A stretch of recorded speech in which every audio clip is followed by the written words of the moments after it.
Take it away, Connor. And we're live. Good evening. This is the 2 Meter Crew Anti-Net. Your coordinator running the net tonight. Call sign Kilo 7 Charlie Bravo Lima. First, I would like to thank the owners and supporters of the W6 VVR repeater on the Vacaville Radio Club, the Freestar Network for the use of their repeaters and digital connections, the owners and operators of the Mountain West Network. Also, big thanks to Mike, WG5EEK, Greg, KN6KIE, and Brian, KK6BXP for their continued networking efforts. If there's any priority traffic at any time, let us know by saying break, break, and we will clear the air. With that being said, is there any priority traffic at this time? Please come now.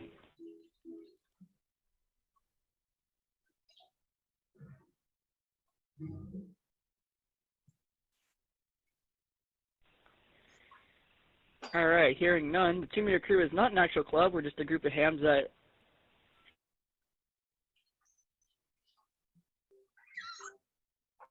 Did you just read the chat?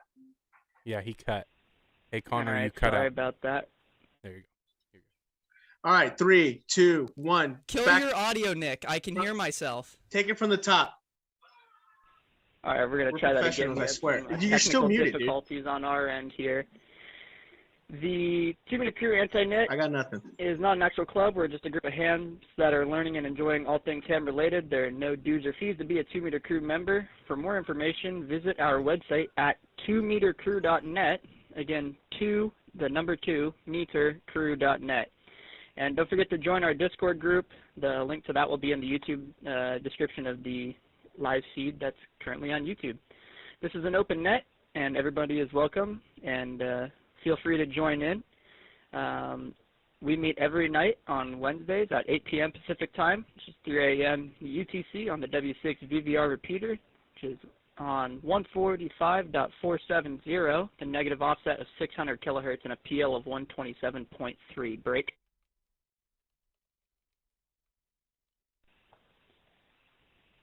We also meet on Echolink at W6VVR-R, Allstar Nodes 51094 and 512342, DMR Talk Group 3174117, YSF Reflector 50462, Freestar All-Star Links 2195 and 2196, the Mountain West Network of P25 and DMR repeaters on DMR Talk Group 31062 and P25 Reflector 31062. And newly added to this week, the Mad Scientist Amateur Radio Club on 147.300 with a positive offset of 6 kilohertz, or excuse me, 0.6 kilohertz and a PL of 100, located in San Mateo, California. And soon we will have our Zoom link in the YouTube chat on the YouTube feed.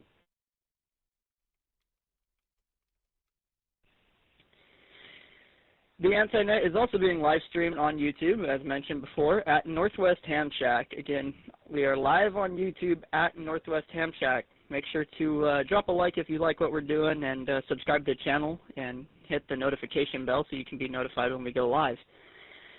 That being said, do we have any stations that have never checked in with us before, or a new operator who just got their license? So if you've never heard of the Anti-Net and checked in, or you just got your license, feel free to check in now with your call sign, name, your location, and I guess tonight we'll spice it up. What's your favorite flavor of ice cream? This is K7CBL with the 2 Meter Crew Anti-Net. Any new stations who've never checked in or new operators, please come now. Okay. I had to unmute there. I don't know why I didn't mute myself, so that was weird. Frank said muted Hoppin you. is totally I white muted now, you because you were yeah. looping when you were talking. Like I had told you in the Same beginning. input. What's that? What? I just scanned What your did I do? levels. You're about 1,500, bro. You need to work on that shit. Okay. I muted Okay, you I'm gonna because take you were it as looping. we Well, you need to stop. You need to unroute your mic or your radio, Nick. Just mute your radio because you're gonna hear mine. We'll just use mine. Okay. All right. Sorry about All right, that. sorry We've got about some that. We've got technical some technical difficulties here on the Anti Net with the with the coordinators here. here. We should be all We good should now. be all good now. All right. I guess we don't have any don't new, new new to the net stations or new stations altogether. New operators. Would anybody like to check into the 2 meter crew anti-net? If so, please come now with your call sign, name, location, and we'll make it back around to you. And we want to hear what your favorite flavor of ice cream is. Any stations wishing to check in, please come now. Okay, everybody, please turn off your radios in Zoom. Please turn off your radios, because I can hear myself. Kilo 7, you need Bravo uniform. Striker and Radio Washington.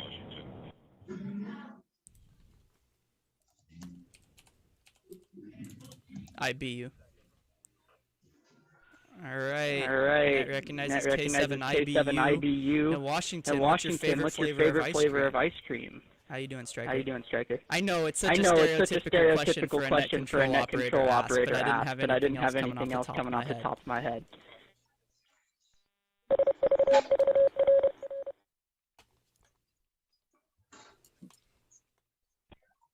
I have to say that's probably the first time during a net that I'm going to go with probably cheesecake, which is not really an ice cream flavor, so you can mix it in. It's really good. Try it sometime.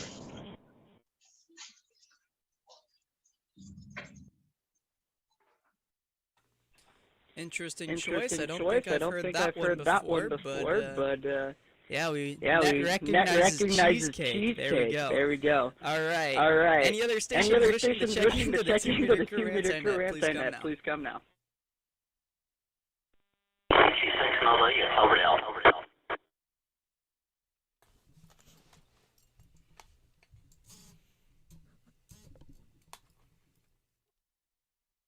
All right. We heard you there, Frank. You had some background noise. It sounded like a little bit difficult to hear, but what's your favorite flavor of ice cream? Talking about background noise, your audio is doubling over and over again on YouTube, FYI, in case you didn't see the comment.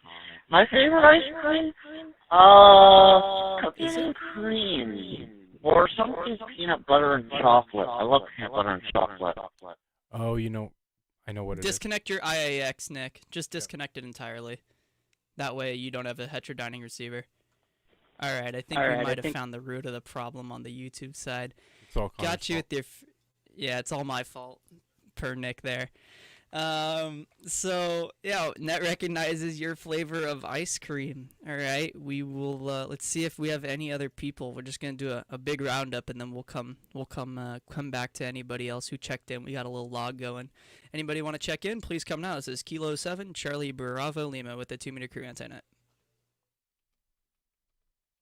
My voice does not sound good on the radio. My voice is scratchy. Kilo 2, Yankee, VK2, DUI. DUY, I think it was, yeah. All right, we got you, VK2 DUY. Go ahead.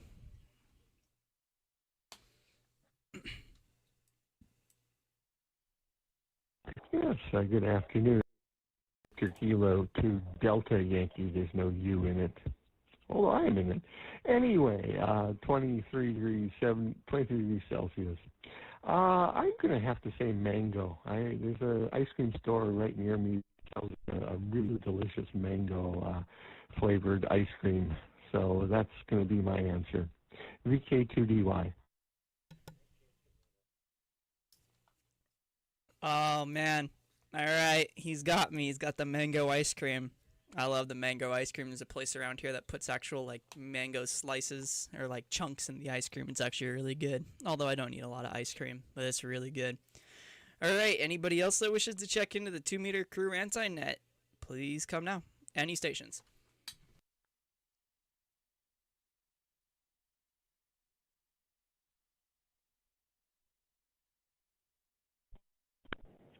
Kilo November 6, Mike Echo Bravo.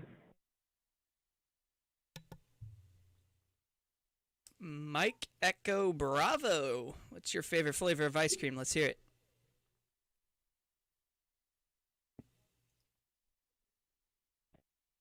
Just about anything that has a whiskey flavor added into it is what I'm after. Cognac, whiskey, flavor in the ice cream, some sort of nut along with that, and that's my flavor. Very cool, very cool. Good to hear. All right. Let's keep it rolling. Let's keep the check-ins rolling. Anybody else that wants to check into the 2 Meter Crew Anti-Net, please come now. K7 CBL for Eddie.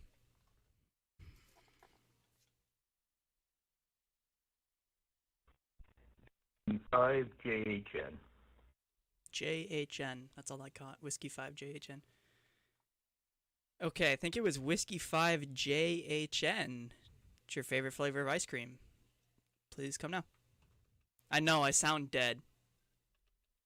I sound dead. It's not gonna No, beat you with sound this. good, dude. Victor Echo 5. Oh. Juliet Hotel, November. Got you there on the correction. All right. The question was, what is your favorite flavor of ice cream? We're spicing it up. Normally ask what radio you're operating on, but I'm spicing it up and using a typical net control question. So, what's your favorite flavor of ice cream?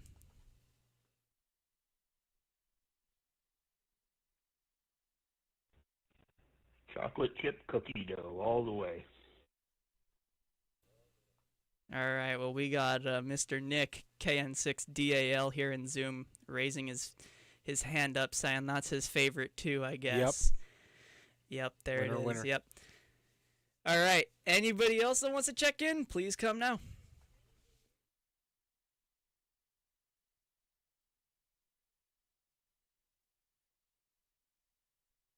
See, I don't want to be too enthusiastic and be like, anybody check in now. Like, no, I don't want to like sound like this is some like party house going on. You know what I mean? All right. Any other stations that want to check into the 2 Meter Crew Anti-Net, please come now. This is Kilo 7 Charlie Bravo Lima.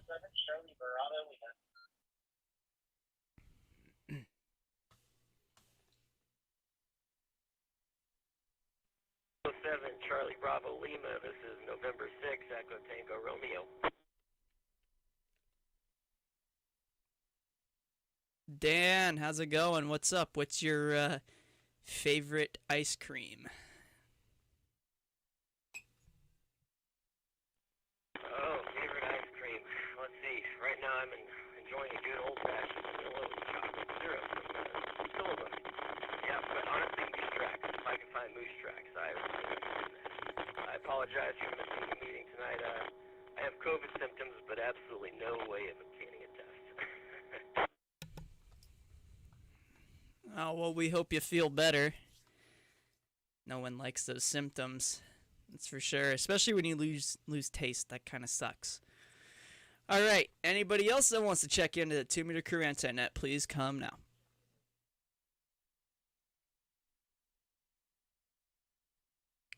Man, we're rolling. Yeah, there's lots of people tonight. It's all those Red Bulls, Servando. It's all those Red Bulls, man. Just I'm trying to burns get you my guys a taste crack, buds but off. you guys suck tonight, bro. Nick is like getting a reach around or something. I don't know. He's too serious. And we're live! All right, and 3, 2, 1. Okay, we'll ask again. Anybody else want to check into the 2 Meter Crew Anti-Net? Any station, anywhere that can hear the sound of my voice, please come now. K7 CBL.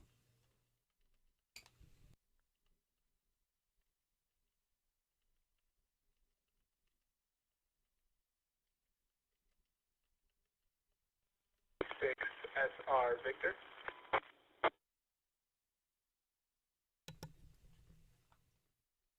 SRV. What's your ice cream flavor? What you like?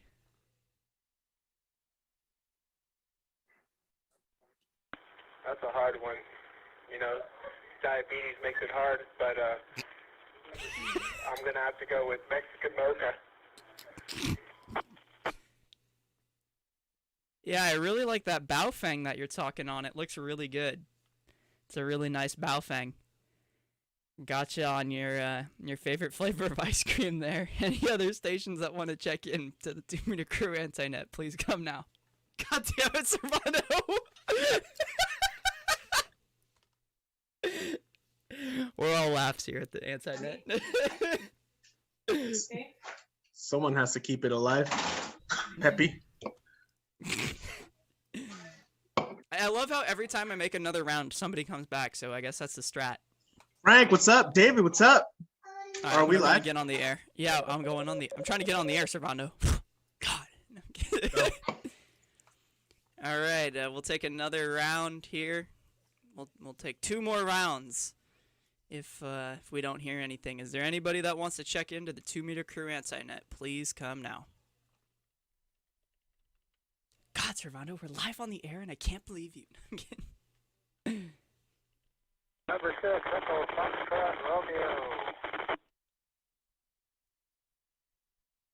Foxtrot Romeo, go ahead. What's your favorite ice cream? What you thinking? What sounds good? K7 CBL for 2 Meter Crew Anti-Net. What's going on, Anti-Net people? Favorite ice cream? That one with the cheese flavor in it? That one. That or I think you said cheesecake. mint chocolate chip. Mint chip or cheesecake. I think we got mint chip or cheesecake. I heard the mint chip for sure. That one came through. I didn't catch the other one. You're a bit on the noisy side, so it's a little difficult to hear. But we'll take the mint chip as a good submission there. All right.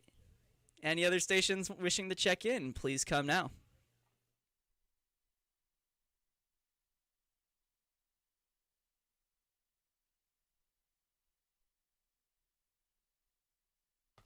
You know what we need, Nick?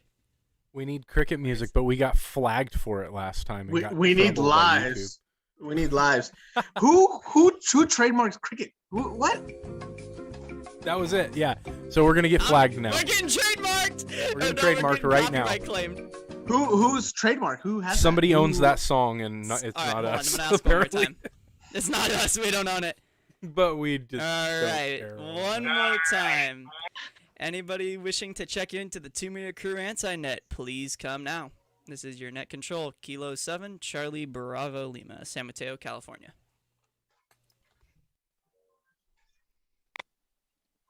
I think my phone guy can get us some music very similar to that. That's not trademarked. If you're looking See? for a file to play there.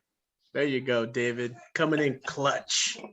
How you Yeah. doing? It's okay. It's not like we're worried about getting copyright claims against our live stream, which is just a 2-hour-long video of people Servando chatting, drinking. of Servando drinking and making dumb comments. It's been a long day, dude. No, it's been a long day. We don't ever obviously play anything over the radio because Yeah. that would be Yeah. against the rules. That's a felony. It's fun to play around and do different stuff. And We need to play YouTube or I'm gonna take Hoobastank. one more. I'm gonna take one yeah, more let's see crack who else on we the got air. out there. All right.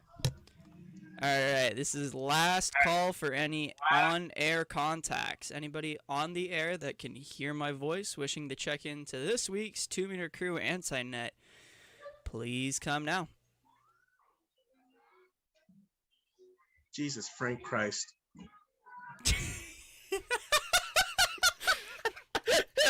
Servando. Oh my god. All right, I'm gonna take that as I'm gonna wrap up the on-air portion. I'm gonna wrap this up real quick, Chief. All right. Well, with nothing heard, and Servando's amazing backseat net controlling over here, we're gonna call it for the on-air portion of this week's 2 Meter Crew Anti-Net. Make sure to check out our YouTube at Northwest Ham Shack. Again, we're live on YouTube at Northwest Ham Shack. Make sure to like, subscribe, and we will have the Zoom link because we broadcast some of us have beautiful faces on YouTube. Some of us don't. Thank you. And we're on there. We're on there right now. So if you head over to Northwest Ham Shack, we're live. Come chat with us. It's basically Servando showing his mustache 90% of the time. So it's a cool, fun experience. So again, Northwest Ham Shack on YouTube. Like, subscribe.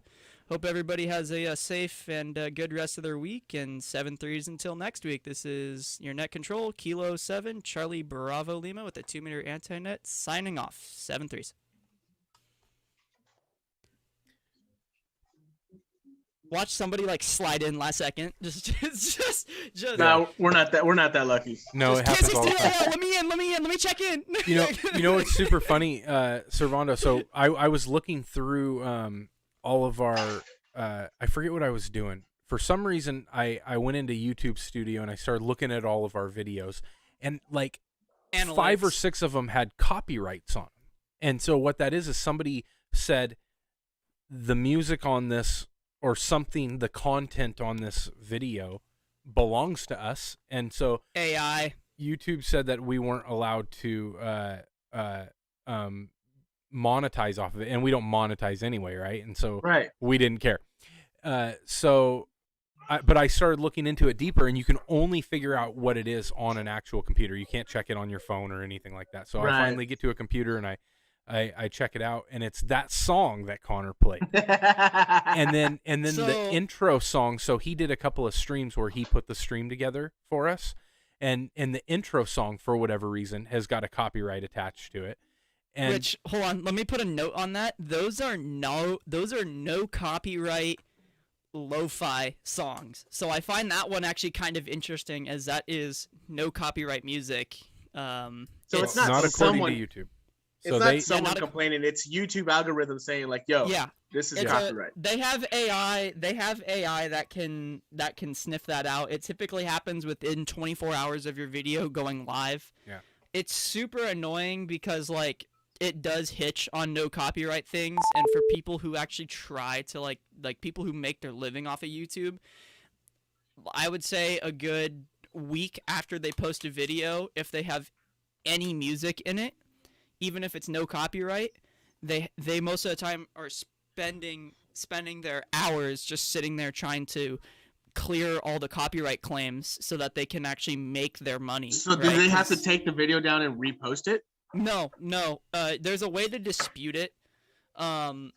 So we could dispute it, but like Nick said, we're not interested. We don't monetize what we do. Even if we did, they can have the money. I don't care. Yeah, like it doesn't matter. It's just it's their way of being like it. So you don't make money. So like, for example, if we were making money on these streams, all of the funds, all the money that we make would go to Baofangs. No. Straight to Baofangs. Baofangs for all. YouTube would take their cut, and then the actual person who made that music would take that cut. So it just basically redirects your funds because it wasn't yours. So. Hey, that just reminded me. If I get a hold of a brand new, spanking brand new, not even open yet, 0 RF miles Baofeng, can we do a radio giveaway again? That was kind of cool. I have some. Why don't we do that? Chris in 6CMB gave me some Baofengs before he passed away, and let's do it. I have some that we can do giveaways with. Let's do one. We've even got a bot that can do it for us. The problem is I don't know how to use it. The problem is you haven't wanted to sit down and do it with me. So. Frank, show him. The bot's a Motorola bot. Figure it out. No, it's a Baofeng bot. It doesn't count. It's proprietary software. Can I see that Baofeng you were using, Servando? You held up a Baofeng in the middle of it. Yeah, that Baofeng. Shut your mouth. Yeah, it's not Rotomola. It's not real. It's not Dude, real. it's Motorola quality, bro. It is. It really is. Though. You could like drop that thing, and it's literally gonna survive it, which surprised me. Thing. I thought that thing was so fragile when I first held it. I would hold up mine there you go. the desk. It doesn't have this logo on it. Right. It doesn't matter. It's a really good radio, to be honest. I love it, dude. I freaking love it. It's my go-to. I just don't like the form factor now. Like I've never really liked the smaller radios because personally I like to know that it's on my hip. So the only time I know it's on my hip is if I'm sitting down. But like if I'm just walking around, I don't feel it. Compared to like what I carry now, it's a little bit heavier, but I get poked in the armpit. Yeah, it's about that size. Yeah. But I know my radio's there, which is like kind of what I need. Plus, the Anytone wasn't sufficient for work, so. Jesus. Okay. Well, I don't use my radio at work, and when I do, I'm just talking to a crane operator, and I freaking love this radio. I unlocked it from like one. I wish it did airband, but. So you can get them to go into airband, but they're only FM, so like that doesn't really do anything. Wait. Airband is AM? Yeah. Airband is AM. Yes. VHF airband's AM. Oh, then my FT3 does airband. Awesome. And I can transmit in it too. Because I took out the little transistor thing, remember? Oh, it totally You took it out. You didn't just do the mod to replace it. Took it no, clean out. I took it out. Like I got tweezers. I was in there like a tweak, dude, and I just kept moving it and moving it and moving it and moving it, and then it just click. It just came right out, dude. Okay. Yeah, and I desoldered mine on my FT70. So at the time, I didn't have the balls to solder, dude. I did not have the balls to get that needle in there, dude. I really didn't. So, hey, speaking of that, Connor actually sent me a link a couple of weeks ago. I don't know if you sent me a link, but you showed it to me. I don't remember the name of it, but it was a super cool like portable soldering iron. Oh, I'll grab it right now. I got it right here. Looked like it would work pretty good. Oh yeah, I got it. The TS200 or TS? No. So it's called the Pine Sill. There's another one that's TS100 or that's something. Pine like Sol. That. That's Pine Sol, baby. Sill. It's PINCIL. So it's this big. It works. Gone. Oh geez, Servando. So this is the iron. It works really well. That's what I have. You might have the TS100. This one's a little bit different. I got the TS100. It works off of 24 volts. I love that thing, dude. So this one is USB-C. It operates 5 volts through 20 volts on USB-C power delivery. So you basically need like the prereq. Well, you don't need it, but if you buy this iron to be portable and be like, oh, I already it'll work off my phone charger. Not quite. You need to have a USB-C power delivery supply for this thing, so it kind of is a little bit of an investment if you don't already use that to charge your phone. A lot of new Android phones already have it, so it's not that big of a deal.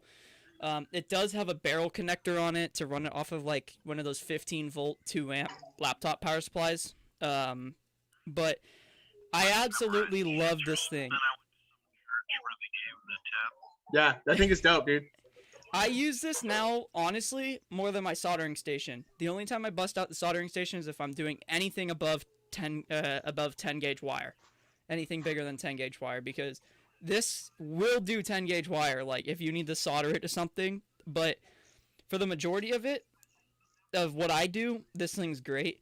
It's got, like, I'm just explaining this because if you have one, Servando, like a TS100, you probably know most of the features and how it works. But for YouTube and people who don't own one, it's got an accelerometer built into it. So you can set a timeout, so you can leave this thing on your desk, and after like 5 minutes of inactivity, it cools it down. But when you pick the iron back up, the accelerometer sees that movement, clicks a relay, and your iron starts to heat up again. It's kind of dumb because, yeah, you could just, like, hit the button and turn the thing on and it's hot within 20 seconds, if that. I think it's 15 seconds it takes to heat up. What's the name of it again? So I'm going to post a link. What's the name of that again? Just pine64.com. PINE64.com. Post the link for the TS100, too, man, because that one goes up, like, super hot. I'm talking, like, actually, battery terminals hot, bro. I haven't, so this will do, I think, above 400C. Personally, I haven't touched the TS100, but I heard that this one actually outperforms it, and this is only $25. Nah, bro. Nah. Really? Nah, it's $25. That's the newer one. That's the newest one, and it's USB-C, dude. You can't beat that. What, this or Yeah, the TS2? that. Well, Field day, dude. Huh. Yeah, this is great. This is replacing my butane one. My butane one crapped out, and then I started using it, and I was like, dude, this is way better than having to pull out the soldering station, plop it down on the desk. Like, it's so much better. But again, it's like there's tons of features to this thing. Not sponsored. 2 Mirror Crew Internet's not sponsored by Pine64.com. No, but everyone knows that, dude. We're not sponsored by anybody. It's $25 for this thing. Whoa. The only catch with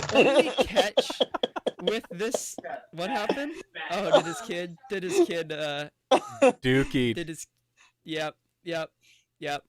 So I love how Connor's just so into this and he totally missed it. I didn't even see it. The only bad thing about these irons, and this is like most portable irons that are like in this form factor now, is the heating element is actually in the tip. So you have to buy their tip. You have to buy their tip kits, because like it's not just like a regular old tip you slide on it and it heats up. The heating element's actually inside the tip, so it's kind of crappy. No pun intended, Servando. It's kind of crappy, but dude, huge diaper, dude. But yeah, this is a great iron. I love it. I don't think this is the chisel tip, but it's one of the bigger ones. Get the 2 tips. Get both of them. The small one and that one. Get the pack. The pack is $25. If you do a lot of fine soldering work, there's a fine pack. I bought it's not called coarse. I think it's called gross. Rough or gross. Yes, gross. I got the gross pack, which it has basically everything I would say a ham would need. The fine tip is really if you're getting in and doing PCB work, then I could see it, but I don't do PCB work like that. And besides, the tip that comes with it is fine enough to do PCB work. So I don't know. It's a great iron. There's even a grounding lug. So if you're into doing work on live electronics, you can do that. Yeah. It's a really cool thing. Dude, check it out. I hella super duper recommend. I don't know are we still on YouTube or who cares, right? Dude, that thing, I love that thing. So that is the primary reason how I was able to be really comfortable with soldering. I bought that, and I bought a bunch of those little, solder everything together, put the battery in, press the button and the green light comes on, push it again. So I did 2 of those, and man, I solder everything that I do now. Oh yeah. Everything. It's a great iron. It heats up so quick too. Yeah, it does. It doesn't matter what the one digital display. It just goes like 100, 150, 175, 200, and then it just keeps going up and up and up like that. Yeah. Where can I get one of those? Pine64.com for this. Yeah. Pine64.com. Mm-hmm. I'm looking and I'm not finding it. If you don't mind the 24 volt one, the one that I got, it heats up really faster because it has more voltage. But there it is. You can get that one on Amazon, I think, the TS100. Go to Makerspace on their website and then PineSill. And then you can see all of their... So there's a couple things, I guess, since we're still on the topic that I would recommend with this. So I would recommend the iron, which is $26. I would 100% hands down, and this sounds stupid, but 100% hands down recommend their USB cable. It's nothing proprietary. There's no weird wiring.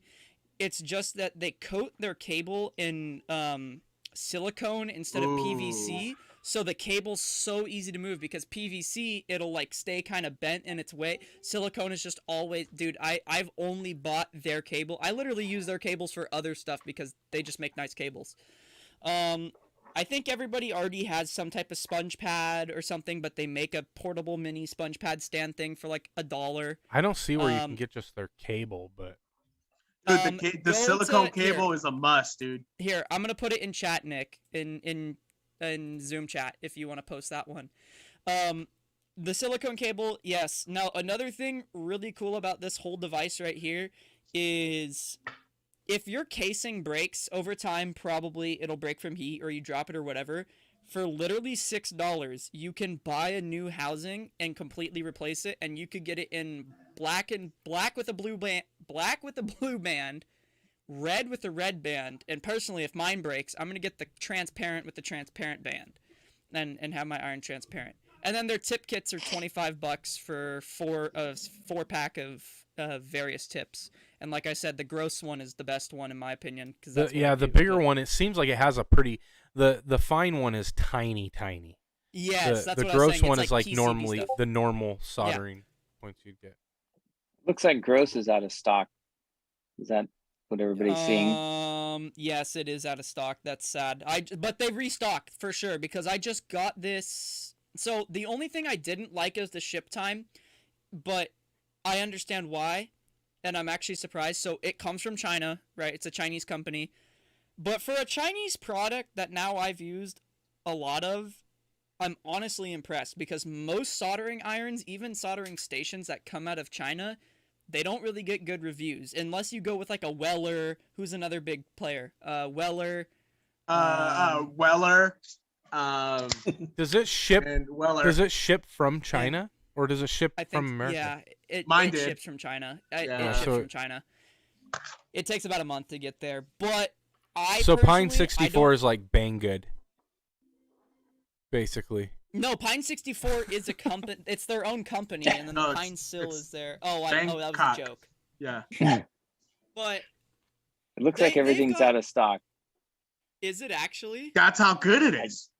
No, the iron's not out of stock. Oh yeah, it is. Okay. And it has you a can get the 30-day free cable. warranty. I can get the cable. That's cool. Well, they restocked because when I went to buy it, it was out of stock. We just spent the last 30 minutes promoting something you can't even get. Guys, I got a solution for this. Anderson power poles. Period. Right, exactly. Dude, my TS100 uses a laptop barrel connector. That's what this has. This has that as well. Oh yeah, that's it right there. So you can run this off of a 24 volt. Oh, you can run 24 on that. Yeah, you could literally run 5 volts through 24. That's worth it. Bert said you can get a TS100 clone from Amazon. Right. Time to go check it out. Can. Yeah. Check it out, Nick. And the good thing about the clone is the firmware for the TS100 still works in the clone. It's exact same. But how Everything's the same. reliable is the clone? That's the thing. That's what my are you? question. What are you, a professional solderer? We all started out on like $1950 $30 radios. What do you mean about reliable? Yeah. Well, I didn't start. No. It turns out you can light those on fire, so I mean we're good to go. I was about to say, wait, we all started out on $30 radios? Yeah, I was like, Nick, I started out Jesus, on Frank Christ, dude. What did you start off with? I started out with an HTX 252, which cost me $125 at the time. Someone Google that. What the hell is that? It's a Radio Shack 2-meter 50-watt mobile base rig. Back when Radio Shack was actually Radio Shack. Dude, Radio Shack was the bomb. Wait, dude. you're probably one of the first. I know this is probably not crazy, but you actually started with a mobile transceiver, not a portable. Yeah. I've literally never met anybody who's ever done that. I had that, and I got a handheld 404, which is the UHF version of that. And because I was in Marin County, we had VHF and UHF, and I was right under the repeater, so I had handheld coverage everywhere. And I used the mobile. I had one of those big Radio Shack 20 amp gray case power supplies. Oh my god, I know what you're talking about. I've seen them on eBay. Connor, what did you start off with? I started off with a. Be honest, bro. Oh god, let's see. Don't say Motorola 15-460. Kenwood. Shut up, Servando. What the hell was it? Oh, Frank, you know what it is. It was a play school. Hold on. Commercial or amateur? It was a commercial. It was a. Oh my God, what was it? There's the TK291, the TK90 series, the 30 it was series. Oh crap! I don't have it. I wish I had it. It was a. Actually, no, it was not. It was not. It was a GP350, and then I got a TK360. So I started off with the Motorola, and then I got a TK360, and then I got a Baofeng. So you downgraded. At the time, I had to have DOS. So yeah, So? In a way, to me, that was actually an upgrade because I could get off DOS. DOS is awesome. Linux, son. Yeah, try to program your Baofeng on a Linux machine. I don't know why I said that, dude. I've never used Linux Linux in my son? life. Dude. Yeah, okay, Servando doesn't even know what it is. Right? Hey, I just know it's a trigger for like real geeks. Really? Yeah. Wow, throw some Because- shade. No. Yeah, well, dude, it's a trigger for real geeks, dude. Like for me, like for No. random people to be like Linux, and then I know nothing about it. David, then what you did you just start off disappear. with? What? A presidential 2510 converted Whoa. to 11 meters. That was Whoa. way back. I feel like an old man around here. But Presidential. It even sounds good.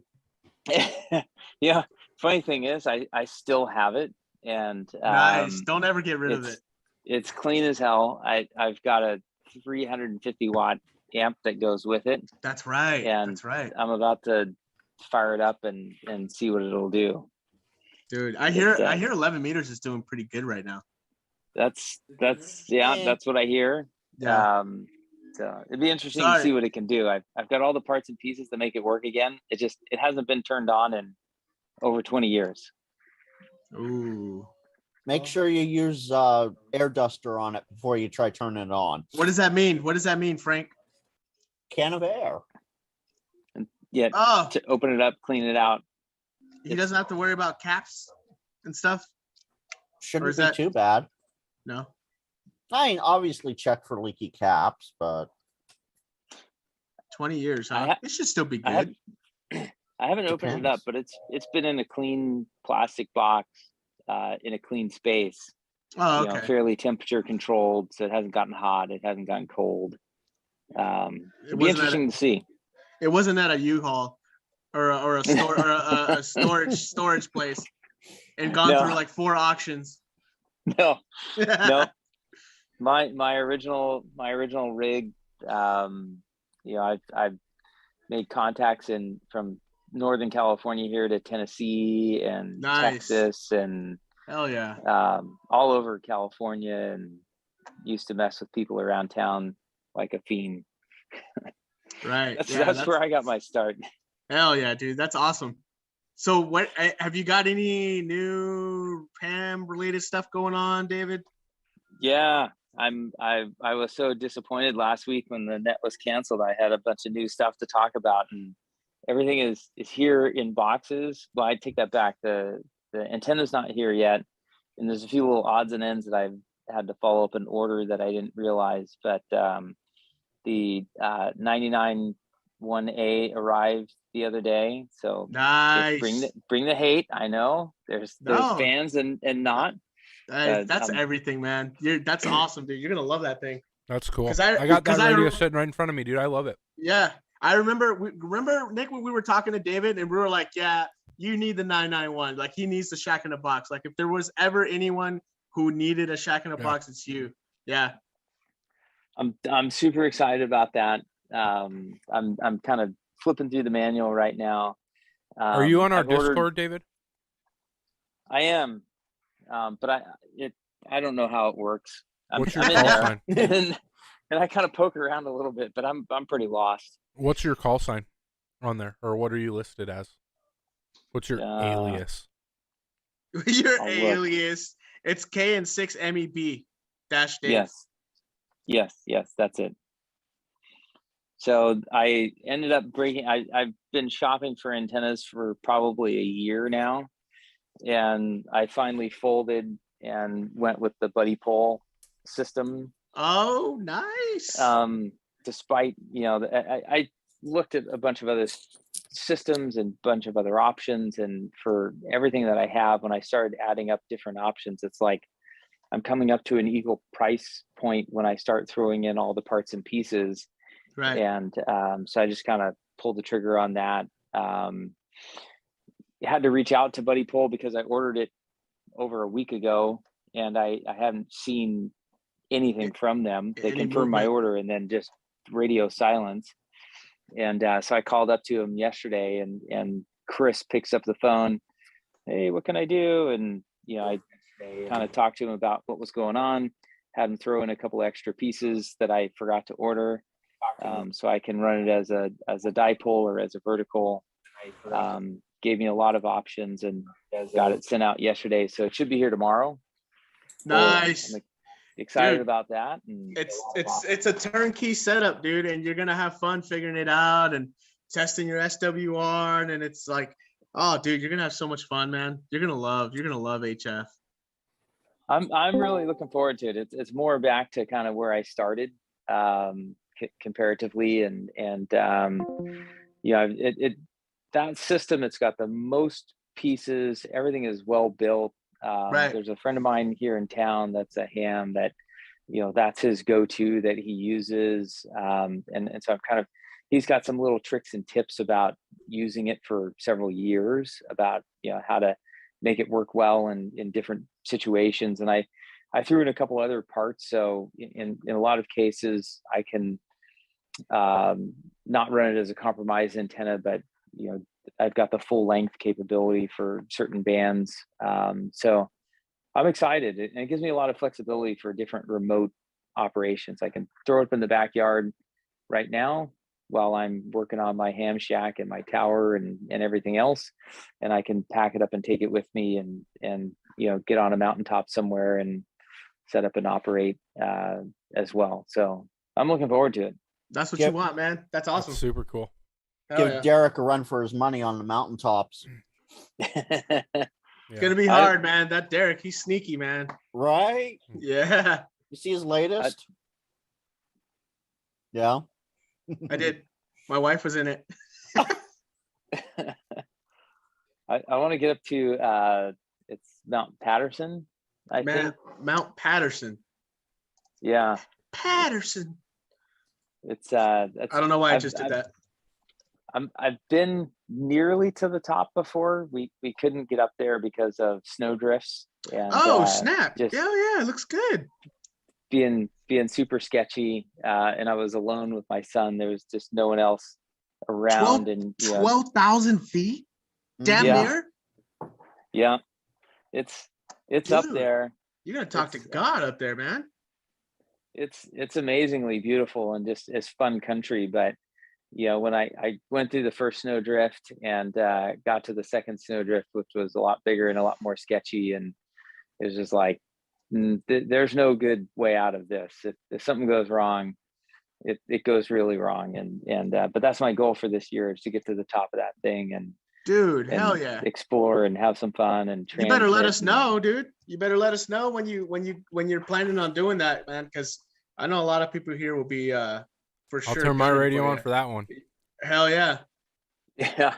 I think I'm planning on doing some 2-meter as well and activating some repeaters, from the Bay Area. I think I can get there from there. So that should be fun as well. Hell yeah, dude. Hey, Servando. What's up? Who's saying what? Frank, what's up? Jesus, Frank this? Christ. What's up? I can't stop saying that. What is that? Whoa, dinner. What is that? I know, but what is it? Chicken or what is that? Chicken. Ice cream. Is that ice cream? No, or is that chicken enchiladas. Oh, that's sour cream. Yeah, we're sour cream. You devil, you. I like it. I can smell it from here, dude. It smells good. It just got brought up to me. You're spoiled, dude. Oh, trust me, I'm not that spoiled. I'm just lucky tonight. There you go. What is it? What's the saying go? I'd rather be lucky than good. Or what is it? What was it? Isn't there a saying about? Go ahead.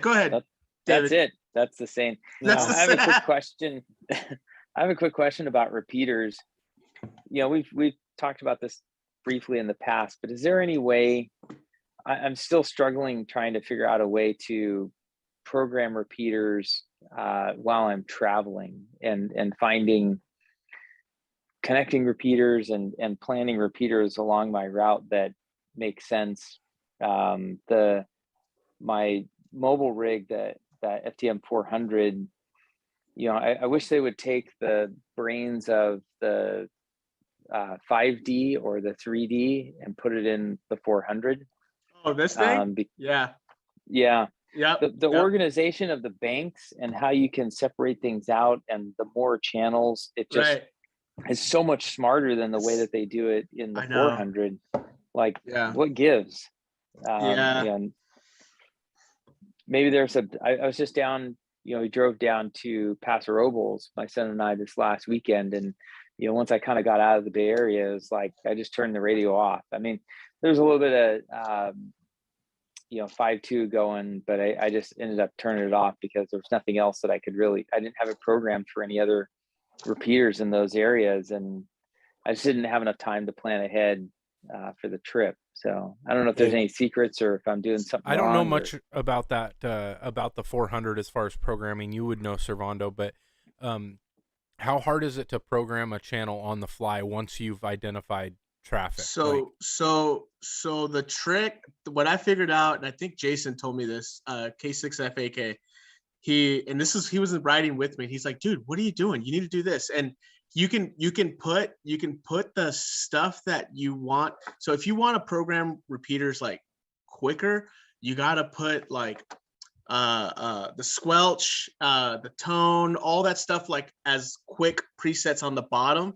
So when you're driving, or if you say you pull over and then you find a repeater and you're like, oh, it's this, you can just hit one button, it takes you straight to it, and then you go to the VFO, you put it in, then you hit the button, you put the squelch or the tone, but to save it, for me, all I do is I just save it for the next available slot. And then once I've accumulated, like, hey, I've noticed that I've used it or I don't use it, I make a mental note. And then next time I do my SD card, I just pop it in my laptop at work. I'm like, yeah, screw that one. I'm gonna move these two over here.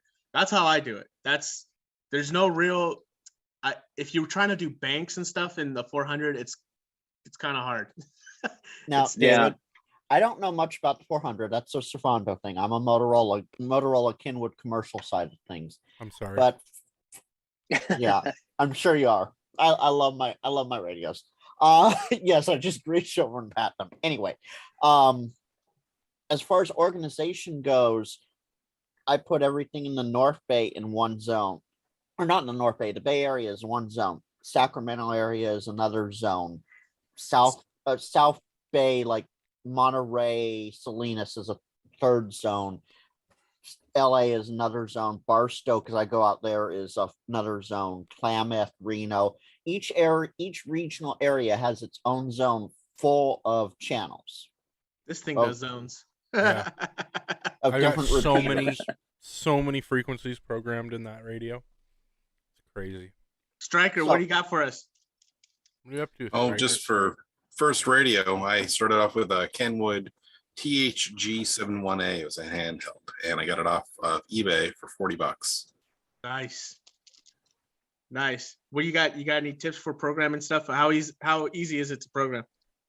So that one, you need a cable for it, but the Kenwood software is at least free, and it's better than ADMS.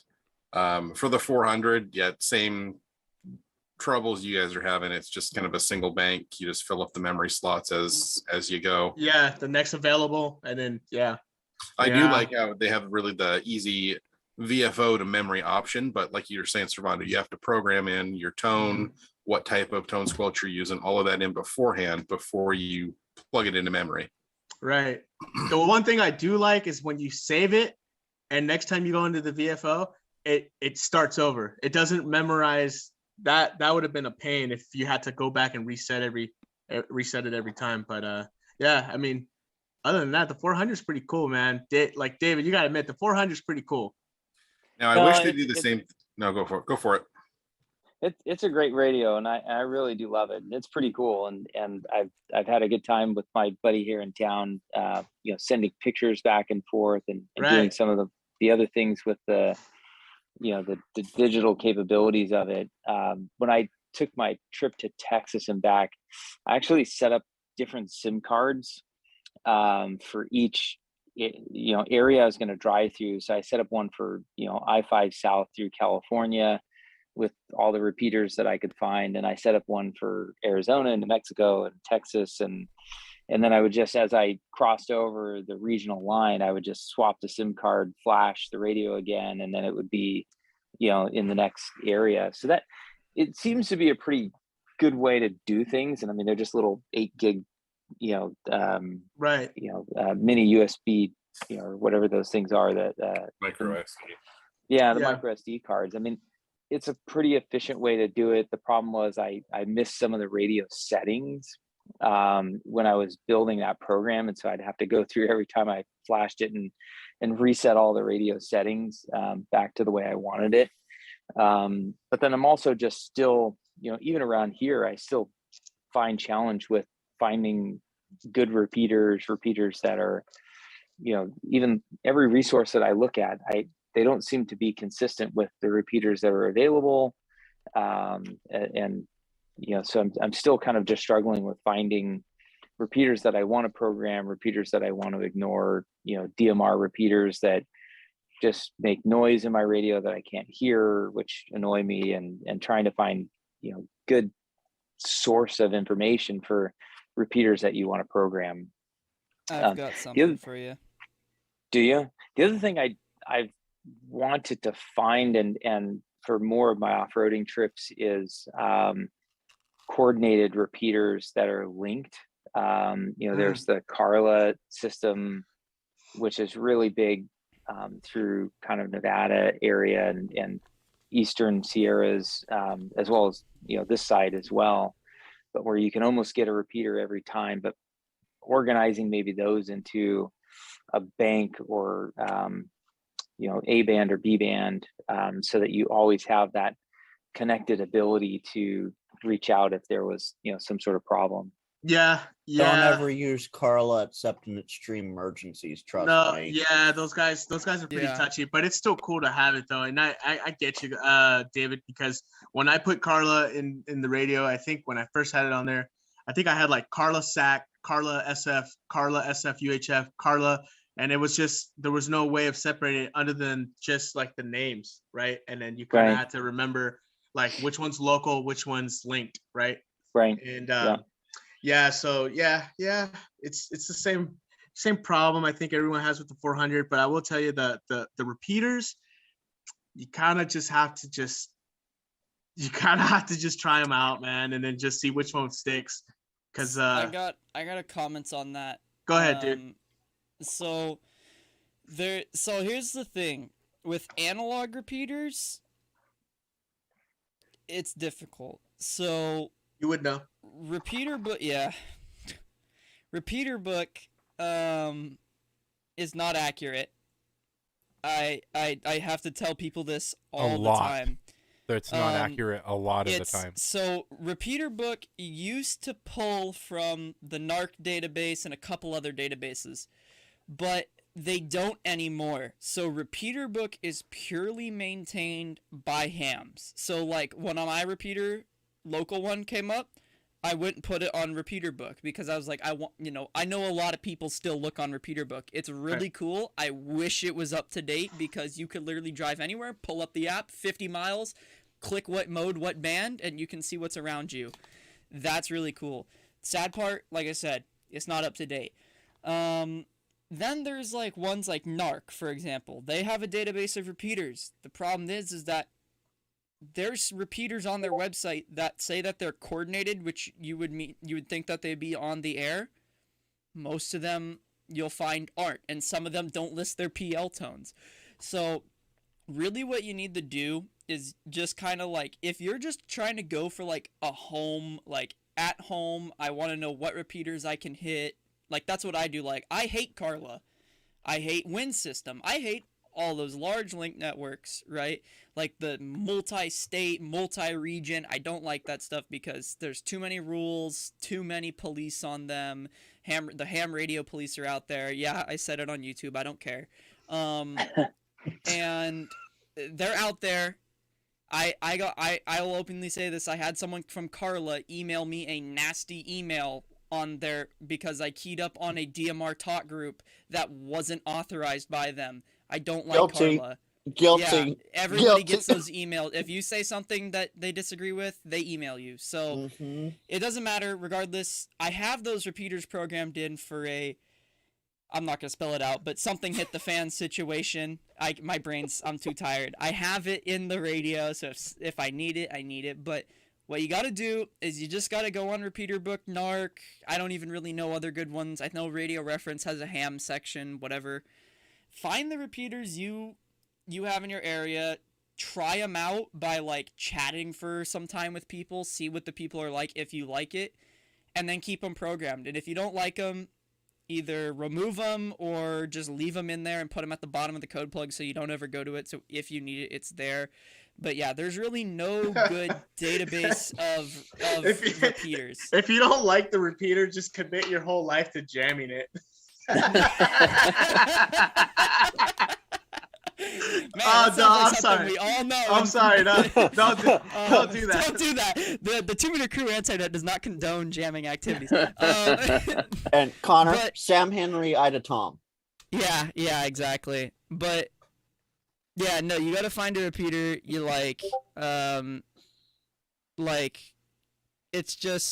It's difficult if you don't know what's in your area, and there's tons of repeaters you would never know existed. I have to say this.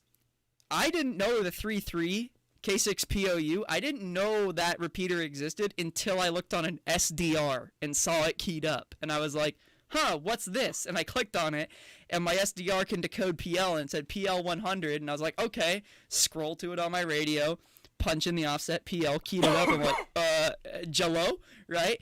And I had tons of people come back to me. I didn't know that repeater existed until then. But that's also because that's how far is Mount Diablo from where I live? Over 50 miles away, I think. Closer than Vaca. Yeah. So, there's exactly. There's all kinds, dude. There's all kinds of repeaters out there that are super accessible, but for some reason they're super quiet. Like the W6 SRR repeater, they have a UHF and a VHF. It's up on Sonol Ridge, right over the Sonol grade. No traffic on that thing, dude, and it gets so much coverage. Another one is the Sutro Tower in San Francisco. You go on there, and I've done so many radio checks because I thought it was broken, and some guy comes on there, it works, and then nothing, dude, no traffic. That tower's so damn sexy up there in the city, dude. So much height, right, and no traffic, man. I don't understand it. I really don't. Hey, David, I got a question. Where are you located? So